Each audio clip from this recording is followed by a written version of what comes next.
নমস্কার বন্ধুরা, সবাই কেমন আছো? আশা করি সবাই ভালো আছো। আজ আমি বানাচ্ছি সানডে স্পেশাল মটন বিরিয়ানি।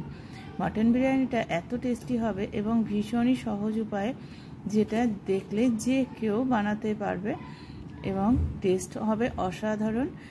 আর দেখতেই পাচ্ছ তোমরা আমার মটন বিরিয়ানিটা কত সুন্দর ঝরঝরে হয়েছে, একটাও চাল ভাঙবে না, রাইসগুলো থাকবে একদম ছুটছুটে, অসাধারণ টেস্টি হবে, ভীষণ ইজি।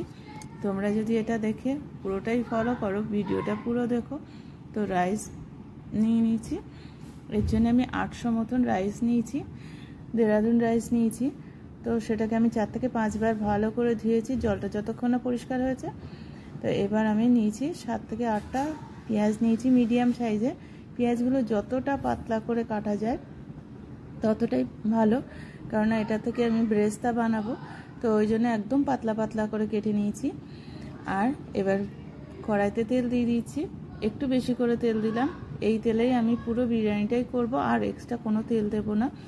আমি একটু তেল কম দিয়ে এবং মশলা কমের মধ্যে, কিন্তু খেতে হবে অসাধারণ। তো পেঁয়াজটাকে বেরেস্তা বানাচ্ছি। বেরেস্তা বানানোর জন্য একটু সময় লাগবে, এটা 10 থেকে 12 মিনিট পেঁয়াজটা ভাজতে হবে। পেঁয়াজ ভাজতেই যে একটু বেশি সময় লাগে, তো পেঁয়াজটা ততক্ষণে দেখো ভাজা হয়ে গেছে। পেঁয়াজটা আমার একটু বেশি ওভার কুক হয়ে গেল, তো ঠিক আছে, অসুবিধা নেই, একটুখানি বেশি ভাজা হয়েছে। তো দেখতেই পাচ্ছ আমি পেঁয়াজটাকে এইভাবে কড়াইতে চেপে চেপে এক্সেস তেলগুলো বার করে দিচ্ছি, দিয়ে আমি এগুলো নামিয়ে নিচ্ছি।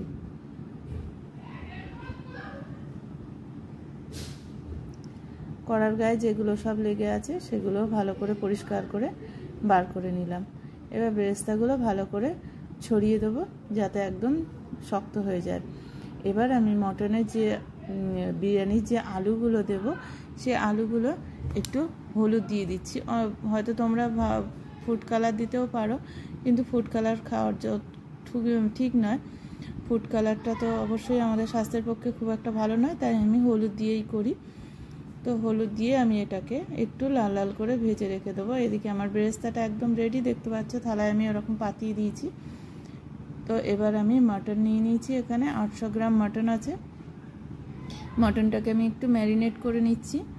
নুন হলুদ দিয়ে দিলাম, এবার একটু লঙ্কার গুঁড়ো দিয়ে দিচ্ছি 1 চামচ, ধনে জিরের গুঁড়ো দিয়ে দিলাম 1 চামচ, আর আমি যে বেরেস্তা করেছিলাম ওর অর্ধেকটা দিলাম, অর্ধেকটা রেখে দিয়েছি। এখানে পেঁয়াজ রসুন 2 টেবিল চামচ আর 1 টেবিল চামচ আদা বাটা দিয়ে দিলাম, দিয়ে এবার এটাকে ভালো করে মেখে নিচ্ছি।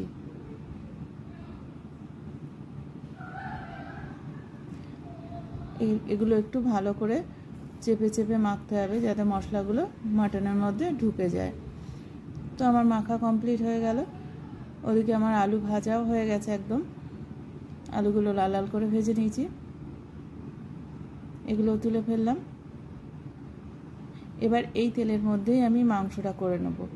তার জন্য একটু কটা ফোড়ন দিচ্ছি, গরম মশলা 3 রকম যেটা থাকে 3 রকমই দিয়ে দিলাম, আর 2টো তেজপাতা দিয়ে দিচ্ছি। এবার আমি এতে মটনটা দিয়ে দেবো। মটনটা দিয়ে আমি বেশিক্ষণ কষবো না, আমার মনে হয় না বিরিয়ানির মাংস বেশি কষার প্রয়োজন হয়। বিশেষ করে মটনটা খুব একটা আমি কষি না, 10 থেকে 12 মিনিট আমার হয়ে যায় এতেই। তো এবার কিছুক্ষণে আমি একটু নাড়াচাড়া করে নিলাম, নিয়ে এবারে আমি 4 থেকে 5 চামচ টক দই রেখেছি, সেই টক দই আর বিরিয়ানির মশলা দিয়ে আমার একটা পেস্ট বানিয়ে রেখেছি, সেটা এর মধ্যে দিয়ে আর কিছুক্ষণ কষবো, আমার কষা হয়ে যাবে। এটা আমি 5 থেকে 6 মিনিট কষলাম। এবারে আমি যেটা বললাম, টক দই আর বিরিয়ানির মশলা, তোমরা যে কোনো মশলা নিতে পারো, আমি বাড়িতে তৈরি করা বিরিয়ানির মশলা দিয়েই করি। তো সেটার সাথে টক দই ভালো করে ফেটিয়ে এবার ওর মধ্যে দিয়ে দিলাম। এবার আরও বেশ কিছুক্ষণ কষবো, যতক্ষণ এই মশলাটা থেকে তেল না ছেড়ে আসছে ততক্ষণ আমি এটাকে ভালো করে কষে নেব। বেশিক্ষণ লাগেও না, 5-6 মিনিট কষলেই এর থেকে তেল ছেড়ে আসবে। তো দেখতেই পাচ্ছ মশলা থেকে আমার তেল ছেড়ে দিয়েছে, তো আমার হয়েও গেছে। ওই জন্য কড়াটা সরিয়ে দিলাম, প্রেশার কুকার বসিয়ে দিলাম। প্রেশার কুকারের জল গরম হয়ে গেছে, এবার আমি মটনটাকে ওর মধ্যে দিয়ে দিচ্ছি।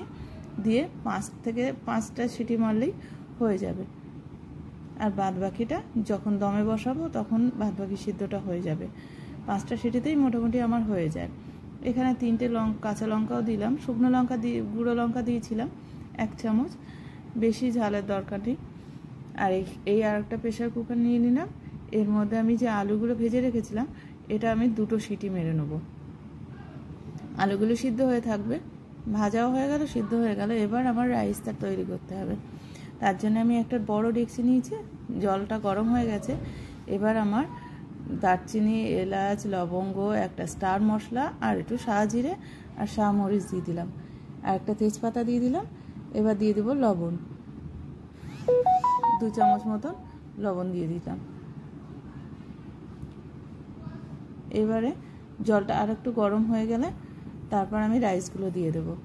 একটু সাদা তেল দিয়ে দিলাম সামান্য, যাতে জলটা চালগুলো ঝুরঝুরে হয়। তো জলটা আমার অনেকটা গরম হয়ে গেছে, দেখতে পাচ্ছ। এবার আমি চালগুলো দিয়ে দিচ্ছি। চালটা কিন্তু আমার 1 ঘন্টা মতো ভেজানো ছিল, প্রায় 1 ঘন্টা হয়ে গেছিলো। প্রথমেই আমি চালটা ভিজিয়ে দিয়েছিলাম, তো এদিকে সব গোছাতে গোছাতে আমার চালটা একদম 1 ঘন্টা হয়ে গেছিলো।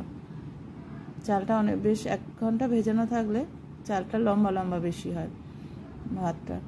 তো এখানে আমি পুদিনা পাতা নিয়ে নিয়েছি বেশ কিছুটা। পুদিনা পাতা যদি না থাকে ধনে পাতা দিলেও হবে, আমার হাতের কাছে আছে বলে আমি পুদিনা পাতাটা দিয়ে দিচ্ছি।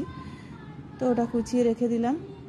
আর এখানে মটনটা দেখছি একটুখানি ঝোল বেশি আছে, তার জন্য আমি ওটা ঝোল কমানোর জন্য প্রেশারে আর একটু বসিয়ে দিয়েছি। আর এখানে দুধ নিয়েছি, একটু গরম দুধ, তার মধ্যে কিছু কেশর দিয়ে দিলাম। ফুড কালার আমি ব্যবহার করব না, এখানে এতেই যেটুখানি কালার বেরোবে তাতেই ঠিক আছে। আর এখানে চালটা আমার দেখো ফুটতে শুরু করেছে, কিন্তু এখনও হয়নি। 5-6 মিনিট হয়েছে, এখনও চাপ দিলেও চালটা ভেঙে যাচ্ছে, তার মানে এখনও হয়নি। এবার মনে হচ্ছে আমার চালটা হয়ে গেছে।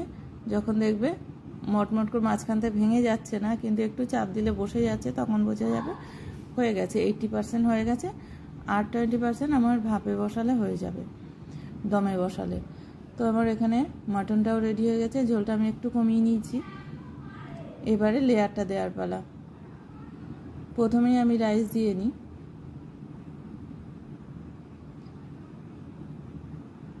প্রথমে রাইস দিয়ে নিলাম বেশ কিছুটা। এবারে এর মধ্যে মাংসগুলো দিয়ে দেবো। মাংসগুলো একে একে দিয়ে দিচ্ছি। এবারে দিয়ে দেবো আলুগুলো, ভেজে যে সিদ্ধ করে রাখা আলু হয়ে গেল। এবার একটু আলুগুলো আমি তেল যে মশলার উপরে থাকে সেটা একটু দিয়ে দিলাম, দিয়ে আবার যে রাইসগুলো ছিল সেগুলো দিয়ে দিলাম। দিয়ে এবারে এর উপরেও যে মাংসের তেলটা ছিল, আমি সব মশলা দিইনি, মানে ঝোলটা দিইনি, অল্প উপরে তেলটা তুলে তুলে দিয়ে দিলাম। আর এখানে বেরেস্তাগুলো ছড়িয়ে দিলাম, আর যে পাতাটা ছিল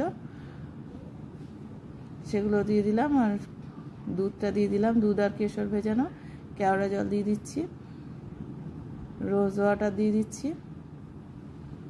আর এবার একটু মিঠা আতর, এটা এখনো কাটা হয়নি, রেডি করে রাখা হয়নি। এটাকে আমি হাফটা দেব, বেশি দেব না। একটা মিঠা আতরের অর্ধেকটা দিয়ে দিলাম, আর অর্ধেকটা আর একদিন হয়ে যাবে। তো পুরো দেওয়া আমার অনেক সবটাই কমপ্লিট। এবার একটু ঘি দিয়ে দেবো, 3 চামচ ঘি দিলেই হয়ে যাবে। ব্যাস একদম কমপ্লিট সব দেয়া। এবার আমি গ্যাসে একটা তাওয়া বসিয়ে দিয়েছি, তার উপরে বিরিয়ানিটা বসিয়ে দিলাম। আর এবার ঢাকনা দিয়ে দেবো।